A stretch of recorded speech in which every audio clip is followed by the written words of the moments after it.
Delvin Iswalda, seorang warga desa Tanjung Payang, Kabupaten Lahat, ditemukan tewas bersimbah darah di areal sebuah kafe yang tidak memiliki izin di Kecamatan Lahat Selatan.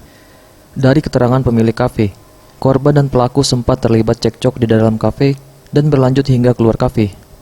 Tak lama berselang, korban sudah ditemukan terkapar bersimbah darah dan dilarikan ke rumah sakit.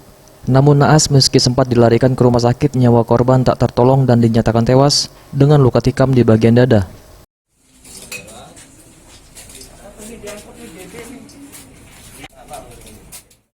Dari keterangan pihak kepolisian, motif dari penikaman ini adalah ketersinggungan yang diawali dengan menenggak minuman keras oleh korban dan pelaku.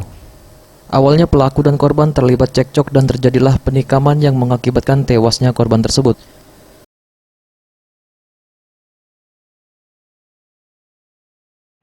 Kalau untuk saksi yang sudah kita periksa, motifnya itu adalah ketersinggungan. Tetapi ketersinggungannya itu memang diawali dari masing-masing pelaku dan korban itu diduga meminum minuman keras.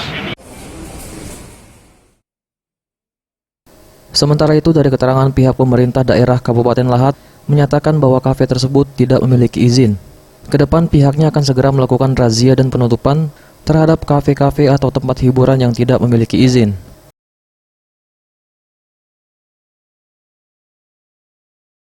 Karena ke depannya, ini Pak Kasal PPW, kami dalam rangka penegakan perda, maka sesuai dengan arahan Pak Kapolres tadi, kita akan menutup yang tidak punya izin. Dan kita selama ini sudah menghimbau, sudah melakukan razia di beberapa warung-warung, di beberapa tempat, kita temukan minuman keras ini. Nah, insya Allah ke depan kita mohon bantu oleh kawan-kawan, kalau ada informasi, sampai kepada kita akan melakukan penertiban. Pihak kepolisian masih melakukan pengejaran terhadap pelaku penikaman yang menewaskan korbannya tersebut. Tim Liputan, Sriwijaya TV.